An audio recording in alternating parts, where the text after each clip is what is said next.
mbokki àdduna mbokki Sénégal asalaamaaleykum dal leen ak jàmm ci seen émission bees tàq fii ci Le Monde à Dakar émission bi nag mu ngi tudd sur le terrain dañuy dem seeti suñuy ASC tey nag ñu ngi fi nga xam ne moo di ASC Ñaari Tali donc tey dañ fi ñëw pour waxtaan ak ñoom waxtaan ak personnel bi waxtaan ak joueur bi donc lii la leen Le Monde à Dakar indi donc Khalifa xam naa dag may topp rek incha allah ñu dem xooli dugg ci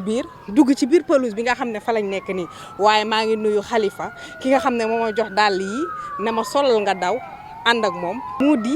Max Fashion nekk ca Thiès waaye xam naa ne après numéro bi dinaa ko jàllale ci suuf donc Khalifa topp ma ñu dem. ñu ngi toog ak kii di Laye Seck mu nekk adjoint coach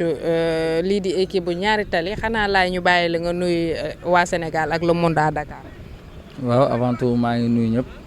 di sant aussi parce que aussi am na ñoo xam ne ñu ngi si doon jàpp boobu ba tey c'était difficile pour eux aussi mais ñu ngi ci woon voilà. donc Laye dañuy jàll directement ci suñuy laaj jot nañ fi laaj ñi nga xam ne ñooy joueurs yi waaye rawatina yéen ñi nga xam ne yéen a nekk dirigeant yi surtout yow nga nekk adjoint coach Laye xam nañ ne yombul diriger une équipe. rawatina équipe bu mag bu mel ni Ñaari Tali aussi soo xoolee lu tax ma ne métti na par exemple voyage yi ngeen di def ak préparation yi Laye nan ngeen di dundee loolu en tant que un adjoint de coach. bah loolu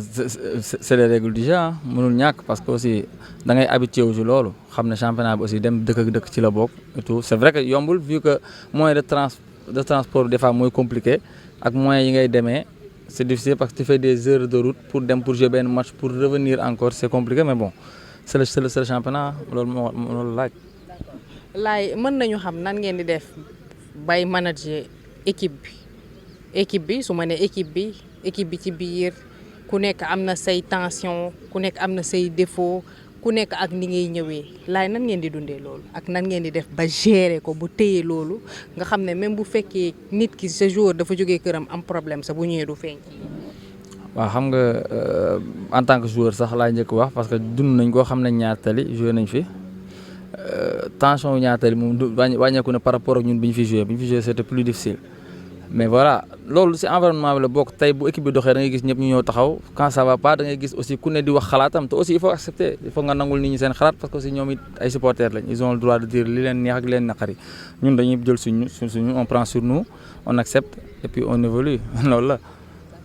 Laye bi ñu defee ay jàngat équipe nekkoon nga fii équipe Ñaari Tali jot nga fi jouer donc. mën nga ñu defal un petit résumé par rapport ci sa jaar-jaar ak Ñaari Tali bi ngay nekk joueur ba tey nekk adjoint coach. waaw bi may nekk joueur nawetaan la woon cadet douane laa njëkk joué après ñëw fii joué senior Ñaari Tali championnat régional joué nawetaan j'ai eu beaucoup de trophées 17 à peu près je pense en 4 ans ñoo yëgal équipe bi ba Ligue 1 après ma joué 1 an en Ligue 1 mooy bi ñuy final ak Jaraaf après ci laa signé contrat dem voilà. après joué naa puis am blessure bu yàgg boo xam ne moo tax ma arrêté. attends contrat bi nga signé fan la woon ban dëkk. c'était en Belgique Anderlecht fa laa joué def am contrat 4 ans joué une saison après ñu prêté ma ñëwaat joué waat tuuti après c'est la blessé après dem mënutuma ko ne ma ñëw faju fii delluwaat joué waat benn Namur puis après j'ai dû arrêter parce que sama tànk mënutuma si woon ko ne après nag ci laa dem defi ay diplôme d'entraîneur. daal di ñëw fii Ñaari Tali ñu jox ma petite catégorie bi mais en même temps ma doon jàppale entraîneur bi ci senior yi. suñu déggee sa biir wax blessure moo yàq sa carrière football. waaw blessure moo yàq sama carrière football yaay laaj doy waar rek parce que. mën nga ma ci raconter benn anecdote nan nga dundee loolu noonu surtout bi nga njëkkee am blessure bi foofu nga ñëw Sénégal faju delluwaat demaat faju fële. ba nga xamante ne fii dara suuf bi fi lu dul ma bàyyi nan nga dundee situation boobu noonu. c'était compliqué parce que bi may gaañu quasiment maa woon ci lancé bu baax ñu nekkoon di war a jouer Ligue des Champions ci laa blessé benn match laa blessé woon après gars yi fajoon loolu sax mais après dama dem sama tànk damay toog muy néewi di rees yaa may wax loolu rek loo xam ne mosuma ko nangu wax parce que benn yoon laa mosuma def interview mais bon sama tànk di néewi di rees après. à un moment donné Anderlecht yóbbu nañ ma fu ne pour ñu faj ma dem naa déplacé wu naa ay dëkk yu bëri gars yi mun ñu xam sax lu ma daal j'ai dû revenir ici après sama fin de contrat 4 ans yi ma ñëw fii dem fu ne xam nga faju olof yaa am gën a xam ba après yàlla suturaal ma xaw a tane tuuti nag bi ma delloo ma joué Namur 1 an après ci laa commencé waat am ay contact ba war a signer contrat tànk bi commencé waat j'ai dû arrêter je me suis même fait opérer après ma jël décision. tànk bi ban côté ban la ci woon gauche wala droite bi d'accord donc ñu ñëwaat tuuti un peu ci ñaari tali est-ce que di ngeen di teel a jot seen salaire ci li nga xam ne moo di ASC bi parce que li ngeen di liggéey nekk na liggéey boo xamante ne yombut comme ni ma ko waxee dès le début donc est-ce que yéen di ngeen teel a jot seen salaire parce que am ngeen njaboot am ngeen jabar am ngeen yaay am ngeen papa. non ñaatali moom amuñu problème salaire depuis le début avant le 5 sax chaque fois dañuy fay loolu moom mosul nekk problème bi ils ont toujours payé ils ont toujours été corrects ak ñun li leen war ak yëpp ñun ñu ngi koy def voilà le reste nag après ñun la woon ak joueurs yi voilà. Le 5 juin passé joué ngeen ak ASC Renaissance de Dakar ñu door leen 2-0 nan nga dundee situation boobu noonu en tant que adjoint coach nekkoon aussi ancien joueur lii di ñaari tali. Bah c'est difficile parce il m'est même arrivé de vouloir jouer très franchement parce que des fois li ngay gis du la neex boo amee surtout boo amee ADN ñaari tali xam ñaari tali ce que ça représente surtout pour ñun ñi nga xam ne ñaari tali buñ ne ñaari tali ñun la ñuy njëkk cité parce que am na fu ñu jaar ak moom am na fu ñuy ànd ak équipe bi ba am fu ñu fa toll lu ñu am tey peut-être équipe bi la tey suñu nekkee ci équipe bi ñu bëri dañuy am yaakaar surtout loolu moo si métti daal mooy boo nekk xasee bu ñu la xasee tudd ci équipe bi rek ne laaj rek mi ngi fi wala diw mi ngi fi rek gars yi dañuy am yaakaar ci équipe bi xam nga léegi nag nga ñëw mu demeewul ni nga ko bëggee mais bon comme je le dis tout le temps c'est le foot ça arrive dafa am ay club day traverser des mois difficiles actuellement dañu nekk ci mois difficile il faut juste que ñu def réforme entre ñu discuter voir comment faire améliorer les choses pour que déwén li ñu dal daaw ñu dal mbañ dal déwén parce que aussi comme je le dis ça ne sert à rien de pointer du doigt ku ne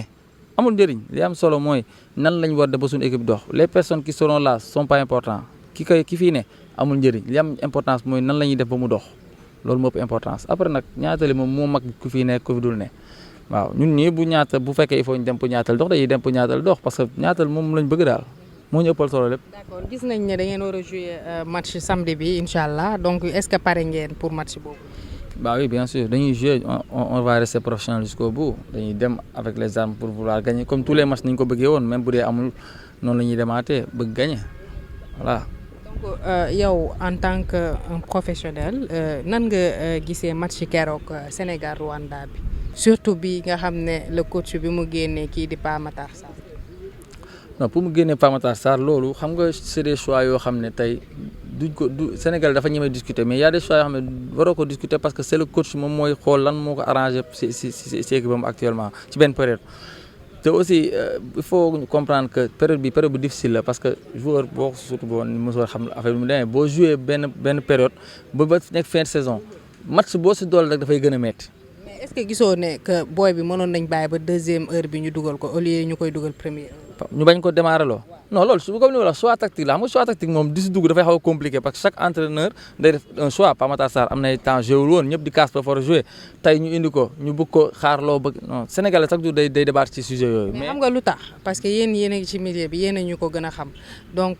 tey jii gis nañ ne première mi-temps bi dafa sonn bañ obligé génnee ko parce que loolu la ñëpp constaté donc tey jii ñu ñëwaat tuuti un peu ci l'équipe nationale bi ñu ñëwaat aussi ci les joueurs gisoo ni jot na que ne Moustapha Nam ñu dugal ko may ko chance. bah bien évidemment man sama boy la su ma waxee peut-être ça dañ nga xalaatee noonu mais du loolu en fait un joueur quand tu le convoques 1 2 3 4 5 6 fois mais au moins tu lui donnes sa chance mu jouer nga xool. parce que tamit ñun sénégalais ñun man mi dëkk ak moom tuuti xam naa ko xam mais Sénégal dafa jot ñu xam Moustapha Nam mu joué ñu xool bu dee aay na mu ko ne bu dee aayal ñu génnee ko. parce que gis nañu physique am il est prêt psychologiquement aussi il est prêt donc j'espère que Aliou Cissé dina bàyyi xel ci lii parce que soo xoolee avant match bi 15 minutes avant y a les réseaux sociaux gars yi dañoo posté photo ki nga xam ne moo di Moustapha Nam pour Aliou Cissé may ko chance am. dafa jot non Moustapha Nam c'est un excellent joueur et puis c'est un profil boo xam ne Sénégal amu ko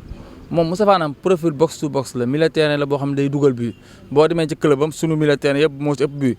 il marque beaucoup de goals alors. pourquoi pas lui donner sa chance au moins ñu xool beneen profil parce que joueurs yi ñu am yëpp c'est des joueurs yoo xam ne techniquement ils sont bien mais si benn rectangle la ñuy jouer alors que moom il se projette vers l'avant je pense que war nañ ko mën a jox mu indil ñu beneen facette ñu xool parce que c'est le type de Pape Matar Sarr mais lui il marque beaucoup plus de goals alors je pense que man daal li ma xalaat mooy joueur boo koy essayer boo koy jël di ko jël à répétitif ñëpp di ko xool da nga koy jox chance mu jouer ñu xool ce lu mu mën lu mu mënul ñu xool et puis ñun xam nañ ko xam nañ ne il a beaucoup de talent. ban message nga.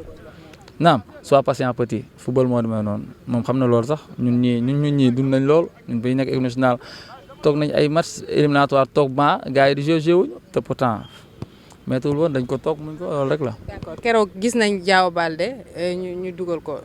nan nga gisee duggam ci biir deuxième heure. waaw xam nga Diao Baldé c'est un joueur boo xam ne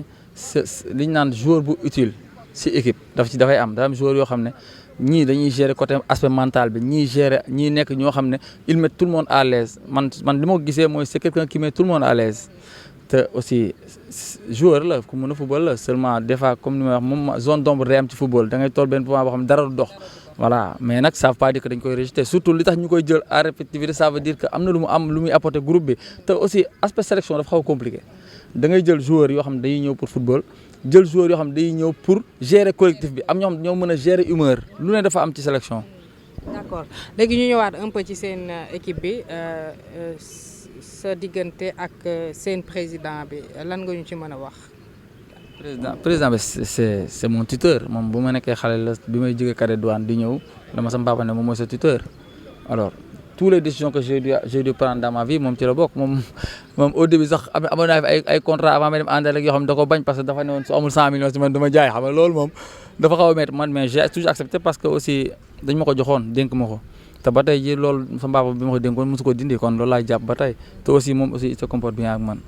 il me respecte beaucoup. d'accord lan ngay wax sa équipe. sama équipe joueur wala lan. non joueur. joueur waaw ñu góorgóorlu rek te xam ne. entraîne doxul franchement pour dire la vérité les gens ils ont le droit d'être énervés am nañ droit mer am nañ droit wax lu leen neex ñun ñoo koy accepter te ñoom ñu finir dernier match bi avec honneur parce que aussi comme li ñuy wax football nit da ngay am jom tout le temps lu mu métti même boo gañewul sax sa jom dafa war a continuer dafa war a sax parce que loolu mooy footballeur voilà ñoom nañ continuer am jom jouer dernier match bi après nag ce qui doit se passer se passera rek ouais. lan ngay wax le monde à Dakar mi nga xam ne ñoo ñëw tey fii seen équipe bi pour jël leen waxtaan ak yéen. waaw dama leen di encourager parce que man sax c'est la première fois que ma gis leen mais baax na question yi ngay poser déjà ku ça se voit xam milieu footballeur xam nga ko sax laa wax parce que yaa ngi posé ay question piège mais góorgóorlu leen parce que aussi comme ni ma affaire kenn moomu ko dans la vie lépp loo mënti gis amul kenn ko moom ñun ñëpp ñoo ci bokk yam détermination la laaj ak aussi yow li ngay def tout le temps boo ciy def kit si ak sa conscience képp koy laaj na nga ko laaj sa akulaay taalaam moom mu toon la ci akulaay taalaam. ñu ngi ak Laye Ndao moom attaquant la ci li nga xam ne mooy équipe bu Ñaari Tali xanaa ñu bàyyi ko mu nuyu waa Sénégal ak le monde à Dakar. asalaamaaleykum maa leen di nuyu di leen remercier seen teewaay fii man maay Abdoulaye Ndao attaquant la ci équipe bu Ñaari Tali bi j'étais là durant les années précédentes et cette année ainsi ñu ngi leen di nuyu di leen ziar bu baax a baax.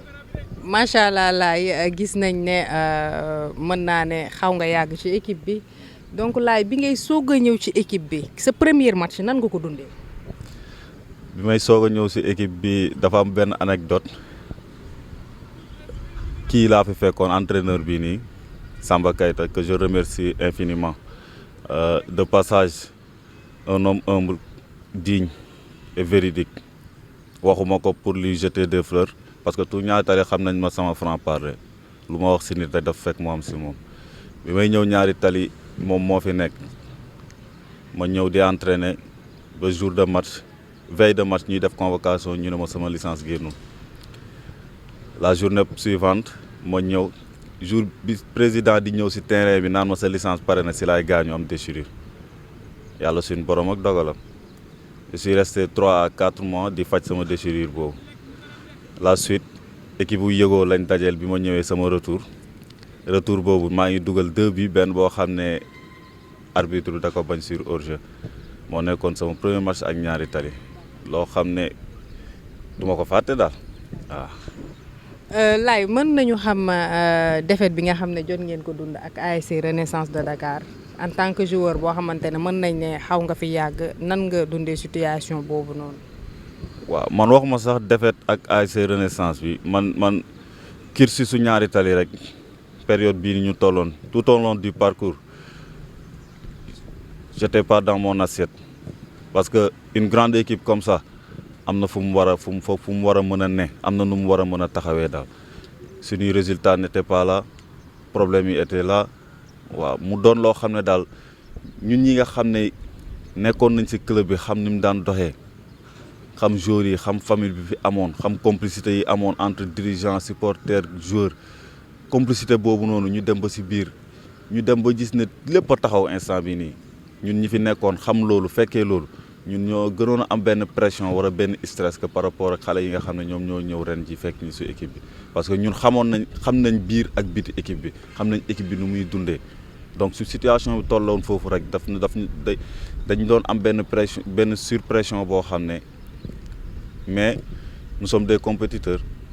am na loo xam ne mun nga ko dund mais doo ko wane même dans la vie tamit loolu la on a su gérer muñ ko yàlla lii la dogal waaw di ñaan yàlla suñu borom bu fekkee lu gën si ñun la alhamdulilah yàlla na yóbbu suñu ay yëpp ba yàlla dimbali ñu déwén incha allahu rabi ñu nekkaat si de nouvelles bases waaw. Laye lan nga mën a wax seen président ASC bi nan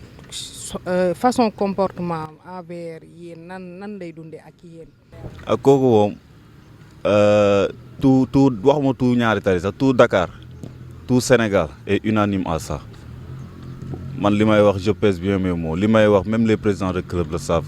concernant président Djibril Wade bu fekkee lu jëm ci joueur lu jëm ci mettre joueur ci les ci ay conditions yoo xam ne excellentes la il ne résigne pas sur les moyens il ne résigne pas xam nga lu gën a garaaw nit ku nekk ci business di am yërmande xam nga business nit ku ci nekk yëpp da ngay doon koo xam ne tu te dis que ne business la mais moom day liggéey mais day jiital yërmandeem day jiital yàlla suñu borom day jiital jaam yi man mun naa ne lépp loo xam ne tey moo ko faagaagal xaw ma lu koy faagaagal mais lépp lu koy yàqale xam naa ne si yërmandeem lay jógee c'est un gars humble respectueux jox nit ñi cër il est là pour tout le monde man boog personnellement je n'ai rien à lui reprocher parce qu'il a mis tous les moyens ici da ngay xool tey exemple la ngi nii fii ñu toog nii il s'est battu pour ça mu neex mu naqari ñu wax ñu bañ a wax yëpp il s'est battu pour ça loolu na ko ñëpp a xam il c'est lui seul et ses compagnons qui se sont battus pour ça lii rek dara la combien d'équipes ici à Dakar ñoo fi nekk mënuñu am terrain d'entraînement lui il a réussi xoolu fi mu jógee si Trouba la jógee il a réussi à faire son parcours ñëw ba tey indil ñu installation yi léegi nag li si des mooy am sa benn projet bu sérieux ak ay nit yi sérieux ak ay nit yi xam luñ bëgg ak fi ñu jëm nga nekk si loolu rek la. est-ce que mën nañu xam say rêve ci wàllum football bi. man de samay rêve moom suñ borom dimbali na ma si kàttanam may nekk xale mu defal ma ko li may wax sama femme sama soxna. benn bés dañoo toog ma ne ko yàlla suñu borom bi may am 7 ans nangu na sama ñaan bi ma ñaanoon mu ne ma ne ko dama ne woon su ma amee nombre d'âge yàlla naa doon professionnel su ma amee nombre d'âge yàlla naa am soxna te yàlla suñu borom defal na ma ko si période boobu man pour man yàlla desalatuma dara man maa koy desel saa yu ma yeewoo nag damay sabablu rek fu mu nekk nii nag après carrière la ñuy penser on pense à l'après carrière après carrière bi nag ñu ngi xool ak suñuy kilifa ak suñuy nit si lan lañ ñuy projeté si lan la ñuy nekk jàpp mun na nekk si sport ba léegi mën na nekk tamit si leneen parce que ñun ñii toog nii nous avons eu nos diplômes am nañ suñuy bag ak yëpp toog waaye lii mooy suñu amour lii lañ bëggoon parce que suñu papa ak suñu yaay sax rayante nañ pour ñu dem toogi si bureau yi. foofu laay ñëwee un peu laaj la benn question yow tey jii dañu gis ne sport bi nekk na évolué na ba pare nekk na niveau boo xamante ne boo jàngul donc doo ko mën a def te dañu seetlu la jeunesse ñi nga xam ne mooy ñi nga xam dañoo bëgg football dañuy teel a bàyyi jàng pour dem dugg ci football bi loolu nan nga ko mën a dundee. parce que tey je prends l'exemple de Génération Foot tey boo fay dem foog nga am benn compétence ba pare am benn savoir boo xamante dinañ la mën a permettre nga adhérer foofu. xam nga lu tax ñu lay wax jàng bi man boog bi ma jàngee bi ma tukkee laa xam ne jàng moo ma dimbali si lu bëri parce que gis nga langage footballistique bi yëpp foo dem si àdduna bi benn la léegi nag làkk ba ñuy làkk rek nga dul dégg dama ñëw j'ai fait un mois si club j'ai fait une semaine si club bi ma nekk ñoom seen propre làkk may xam lu ñuy wax ñoom mais je pouvais pas répondre si seen làkk mais dinaa xam lu ñuy wax parce que langage footballistique benn la gis nga soo gisee xale yi sama yaay c'était une internationale handballeuse fii Gorée ak équipe nationale Bàcc Diop jëm si yàlla Pa Joseph Ndiaye ak benn frère u président fédération sénégalaise de football Joseph ñoom ñoo ko encadré woon foofu si Gorée gis nga maire bi chaque jour daf ma daan wax jàng ak sport mën na ànd mais si bañ siy toll yow doo comprendre da nga naan waaye maire yi dañuy parents yi dañuy wax nii rek mais bi ma tukkee lan la ñu indil dañ la indil sa contrat en anglais tegal la ko ma lire xam liñ ma wax xam li ma arrangé ak li ma arrangé wul ma woo ñi ma war a woo ne leen lii lañ ma wax lii lañ ma wax lii lañ ma wax te boobu xale laa woon mais jàng moo tax loolu am tey soo xoolee tous les problèmes administratifs yi am si kayitu joueurs yeeg si contrat joueurs yi parce que la majeure partie des joueurs ce sont des analphabètes yu dem da ngay ñëw rek tu penses qu'à l'argent tu penses qu'à la signature ñu tegal la contrat tu signes après les conséquences sont là. donc mës nga def sélection équipe nationale. non musuma def sélection ay présélection laa doon def junior ak ay junior incha allah. mooy junior moom mu ngi joué milieu terrain fii ci équipe ASC Ñaari Tali junior ma bàyyi la nga nuyu les téléspectateurs de Monde à Dakar. waaw salaamaaleykum maa ngi nuyu ñëpp bon maa ngi tudd junior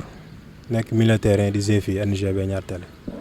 junior mën nañu xam ñaata année nga def fii nga xam ne mooy ASC Ñaari Tali ak yan match nga jot a def ak yan but nga fi jot a dugal wala yan nga jot a passe pour gars yi dugal. bon man fii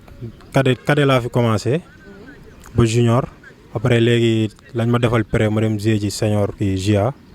par la suite ma revenir at def fi 3 ans senior bi mooy sama 3e année senior. mais junior gis nañ le 5 juin bi passé joué ngeen ak ASC Renaissance de Dakar ñu dóor leen 2-0 yow nan nga dundee défaite boobu noonu. bon métti na nag franchement parler parce que tamit nga nekk ci équipe ba pare teg ci dëkk ci même quartier bi di vivre yenn situation nii xam nga équipe bi nar a wàcc national yi xam nga ngay romb ñoo xam ne yow bi nga nekkee xale peut-être supporteru équipe bi nga woon. ngay xeex ndax équipe beeg yooyu yëpp après nga dem bay nekk jour di dund yenn situation yi métti na trop défaite bi tamit métti woon na trop daal bu ñu ñibbee nelawuñu xam nga parce que dañu xalaat ne amoon nañ envie gagner nag mais yàlla bu nee déet moom kenn mënu ci dara. gis nañ ne yéen a nga war a jouer samedi bii nii incha allah donc di leen ñaanal ndam waaye junior bëggoon nañ nga leeral ñu tuuti fii nii ak paiement bi nan lay demee est-ce que di ngeen jot seen salaire à temps. bon. franchement parler moom amuñu problème mu ay salaire ak yooyu moom franchement parce que dañuy fay suñu xaalis normalement te ak am na club yoo xam ne sax am na yenn situation yoo xam boo ko nekkee jël ay dernier wala yooyu duñ la fay mais fii tel n'est pas le cas ñoo ngi doon percevoir suñu salaire normalement franchement parler waaw dese luñ ñu moom ko loo xam ne war nañ mën di plaindre quoi.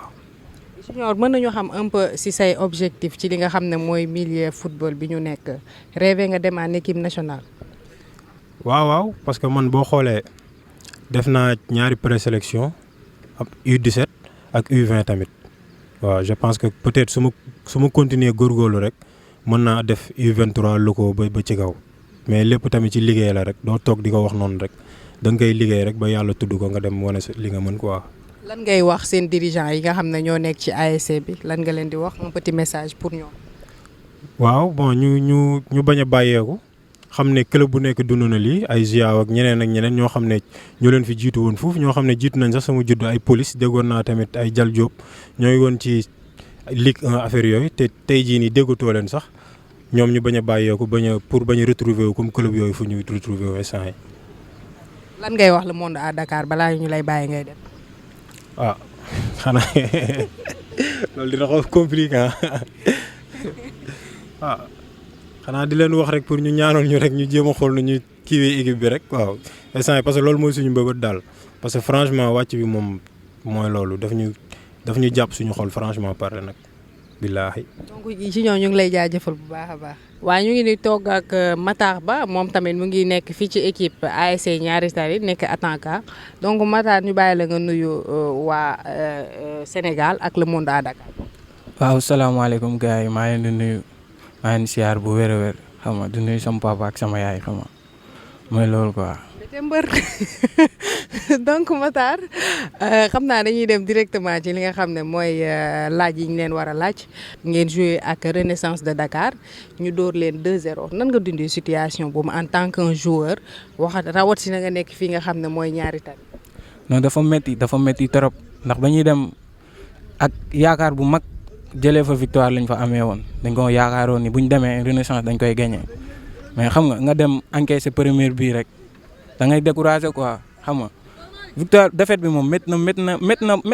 boo xam ne ndax foofu moo nekkoon suñu option boo xam ne bu ñu ko dóoroon rek mun nañ bokkaat ci course boo xam ni dinañ maintien mais xam nga après ñu jëlee si défaite moom leneen lu ñu mën a wax lu dul métti na rek mooy loolu noonu métti na moom. macha allah defe naa ne li ma gis dal na xel gis naa ne équipe bu sudee ngeen am équipe bu déggoo nan ngay dundee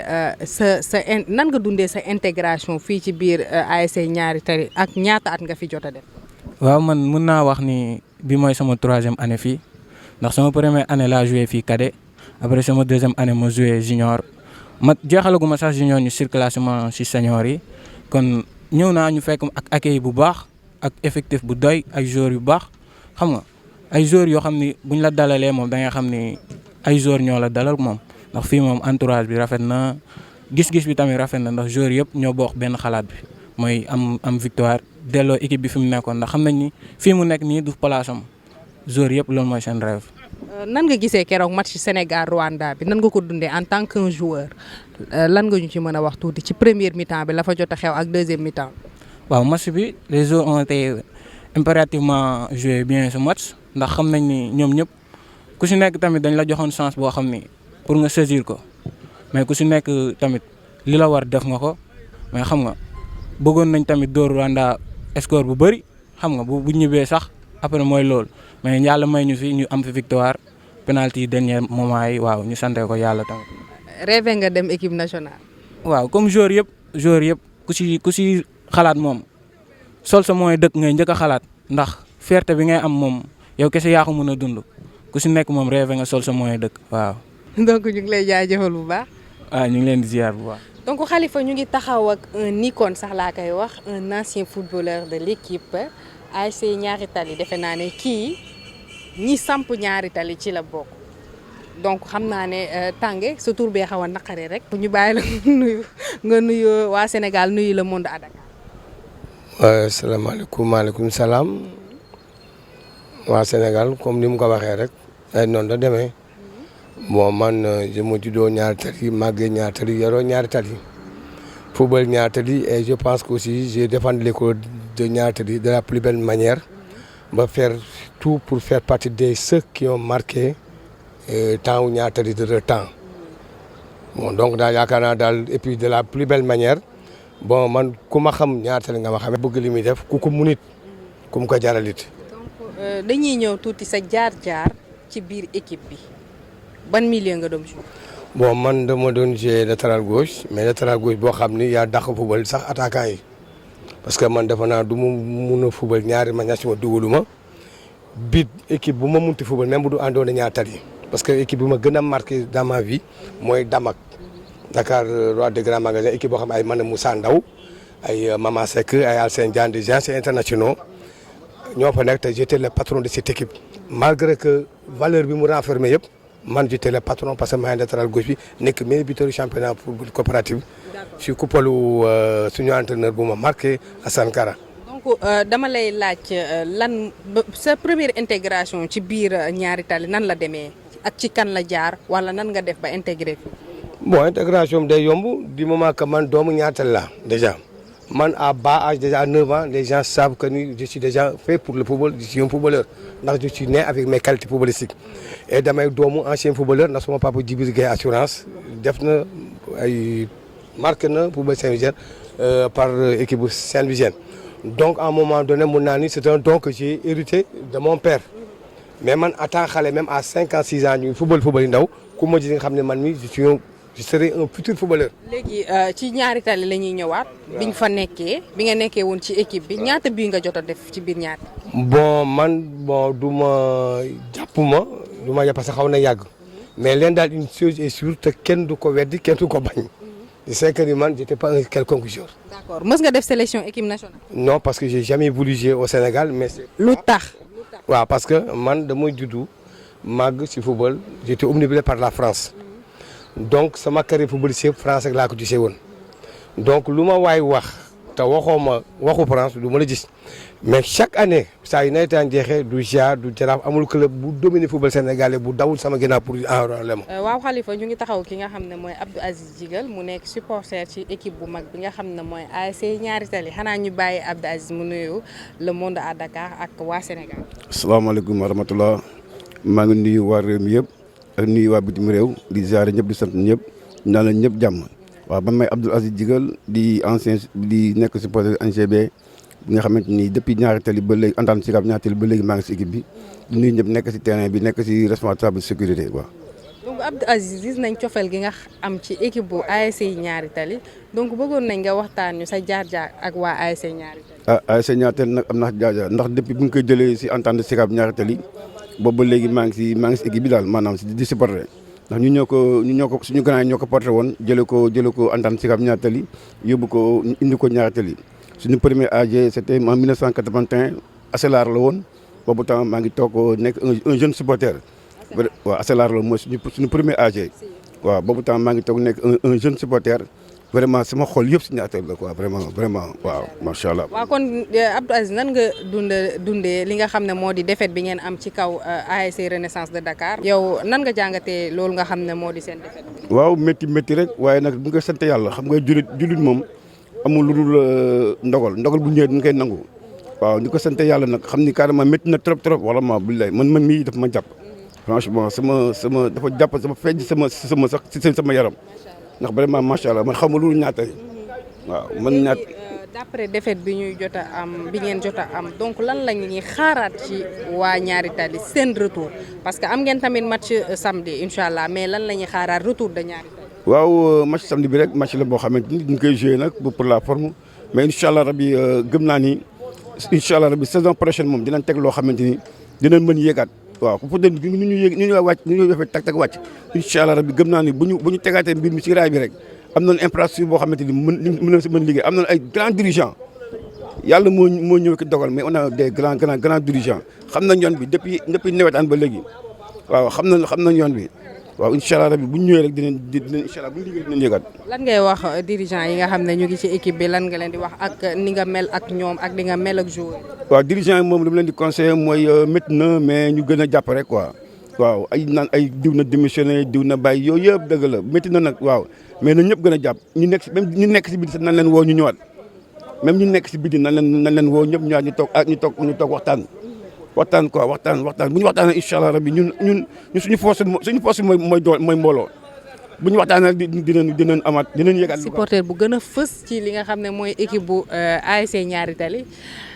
bëgg gi mu bëgg ASC Ñaari Tali moo tax bu ñuy entraîner sax lii di suñu rakk bi day ñëw toog seetaan ko ba mu jeex mu soog a ñibbi ma bàyyi la nga nuyu les téléspectateurs le monde. waaw maa ngi nuyu ñëpp di ziyaara ñëpp maa ngi nuyu ñëpp daal mais joueurs yi ñoom dañuy war a jouer mooy ñëw contre Thiès fii la nga jouer stade bii nii Guédiawaye waaw jouer mooy